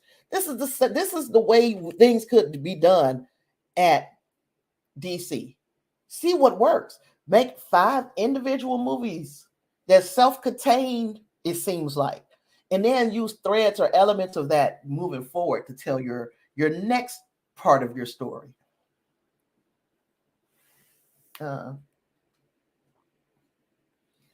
DC does seem a lot less interactive than Marvel. So far, I mean, the only time that they've tried to do the whole the connected universe thing has been with Zack Snyder. And honestly, it was a lot of stuff went on that made that impossible to sustain. The first and foremost, the tone of the Snyderverse was already going to have mixed reactions from the audience. Some audience members are going to love that dark tone. Others were going to be put off by it. So you got the first 3 movies were all kind of dark in tone, and you've already lost the interest of, let's just say a third of the fandom. Then you have the team up movie happening way too soon.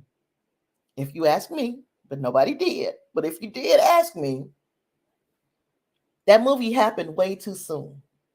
So now you got a team up movie or some characters that nobody really care about. Same kind of feeling that you got about the Black Adam movie. You know, there were some characters in there, and there were some plot moments that should have had some oomph that had none, because we didn't know these people. We just met them. You know what I mean? And yeah, Clarence, you're right. James Gunn was super important to the Infinity Saga, which already tells me that he knows how to put together a story over a connected universe, and that he knows how to put things in the story that may or may not be appreciated till lots later. What the heck? No standalone Batfleck movie, right? We needed some stuff. We needed some things before you could start connecting.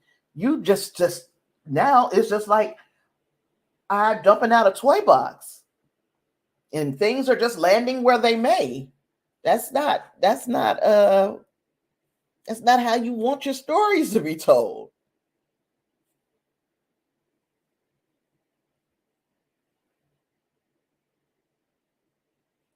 You know what? I'm missing something. David says, Clarence, are you stocking up because of the weather or because, as the conspiracy crowd surrounding me at this second, Biden just started World War III? What the hell? What? Huh? So yeah, y'all know I'm gonna be getting off in a second because now I got to go and put my head into the Twitterverse. Lord have mercy, it's a dangerous place, but somebody got to do it. So if I hear anything crazy and like outlandish that I just got to talk, I'll be back. But yeah, for me, the stocking up is going to be because of the weather, because it's already kind of chilly to me, and it's not even started to drop like that yet. We currently are under a wind chill warning from the National Weather Service here in Houston. Wind chill warning, and look, I'm from Chicago area, so I know what a wind chill warning is. People in Houston are asking, what even is a wind chill warning? They don't know what this is. I'm telling you, it's about to get cold. It's about to get cold, y'all. So let me look and see what the weather, just for shits and giggles. Let me see what the weather is going to be like in nope, that wasn't it. It's like right now it's 50. I can't see that. 54 degrees. But it's gonna drop. And it's supposed to drop, crazy drop. Like, why can't I get to the weather?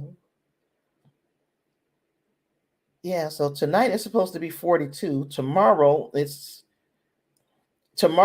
in the daytime it's gonna be 61 degrees. I wish my sister was watching this.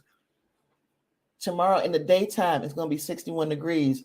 By tomorrow evening it's gonna be 17 degrees. And that is where it's going to jump off. That's where the jump off is, baby. 17 degrees starting Thursday night. And then we have to get through Friday and Saturday. And so the whole weekend is going to be pretty damn cold here. So be careful. Clarence, you going to the news? Okay, you let me know if it's something that I need to stop for. As a matter of fact, why don't I just, really play like I'm a real news anchor and give y'all some breaking news if it's something I can find.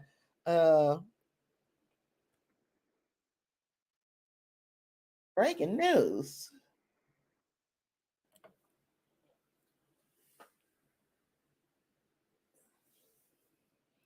I don't see anything crazy, except for the fact that they are sending Patriot missiles to the Ukraine.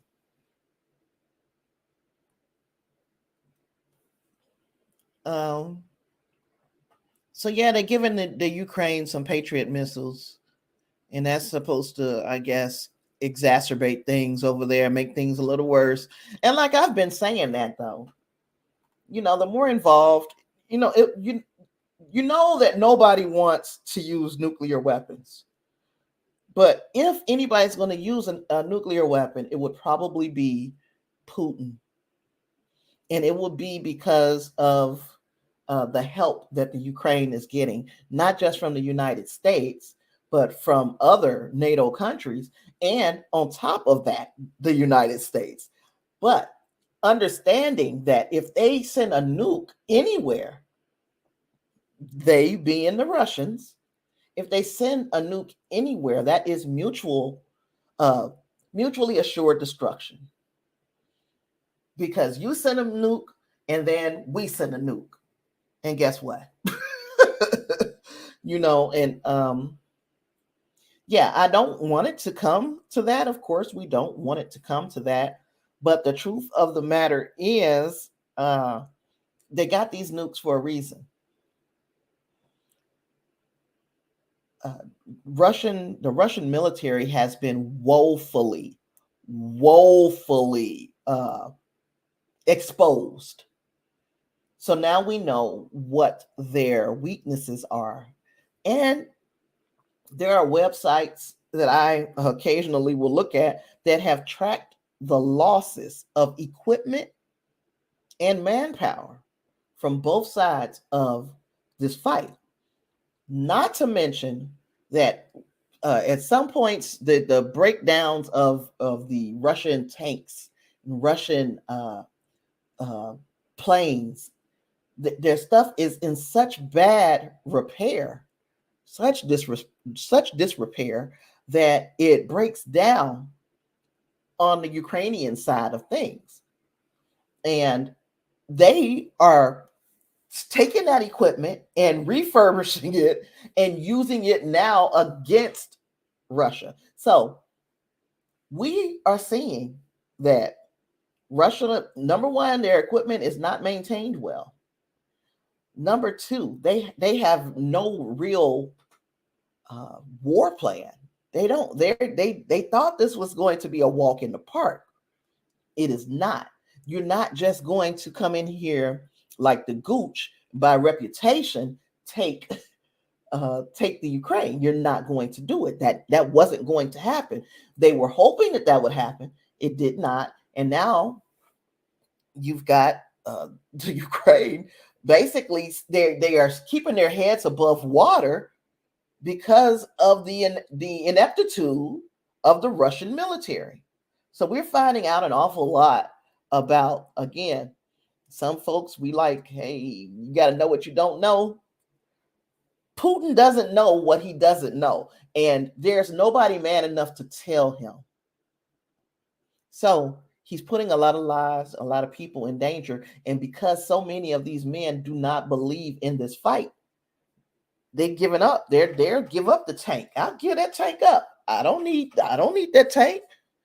I don't even want to be over here fighting y'all. This is not what I wanted. So, said all of that to say this. World War III is not what Putin wants, even though it appears that China would side with Russia. You still got you've got this huge Chinese military. You probably would get the North Koreans to side with Russia as well. But then you got to deal with the entire Western world, all of NATO and the Ukrainians. So I'm not worried about it just yet. I'll worry about it when things start to look a little bit more dire. But again, if anybody is going to start it or jump it off, I do believe it would be Putin. Supposed to be -20 where you are, David. Yeah, I've done my years, done my time in horrible wintry weather. I don't want to ever have to do that kind of winter again, especially when you start to throw heavy snow in the mix. Dave, you're saying they're saying the missiles have to be operated by U.S. troops. Therefore, we're sending troops to the Ukraine, starting the war, entering this war that's already been started. But let's see. I'm going to pick up CNN's Patriot missile systems will help Ukraine's defense, but experts caution they may have limited effect.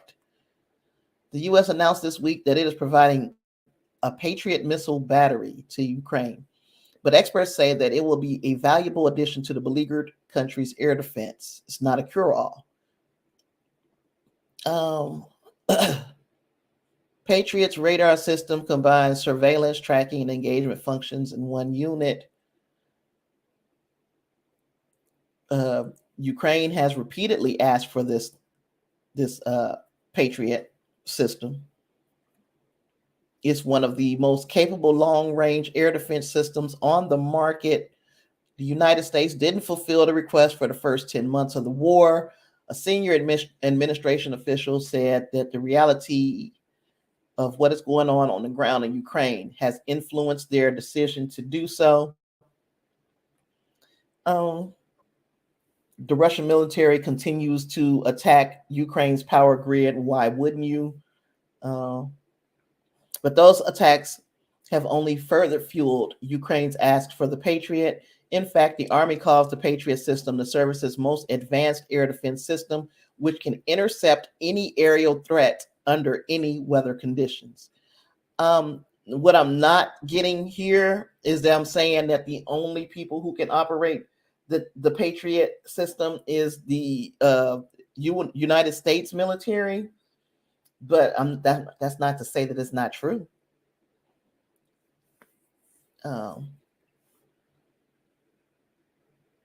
Woo, 4 million rounds a piece. I mean, $4 million per round. I'm sorry, not 4 million rounds. For each round that you fire using the Patriot, it is $4 million.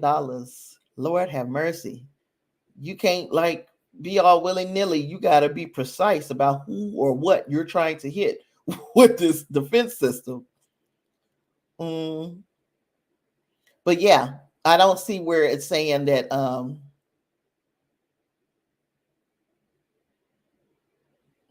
let's see. The United States considered a dramatic increase in the training they provide to Ukrainian forces by instructing as many as 2,500 troops per month at a U.S. base in Germany. So I'm not seeing where they're saying that we are actually entering this thing, but just the fact that we're giving them stuff, it pretty much says we're entering. Anywho, like Clarence and I were talking about a few minutes ago, it's getting cold, y'all. So I'm going to take off because we got to get some food in this place to be prepared for what might be a crazy long weekend.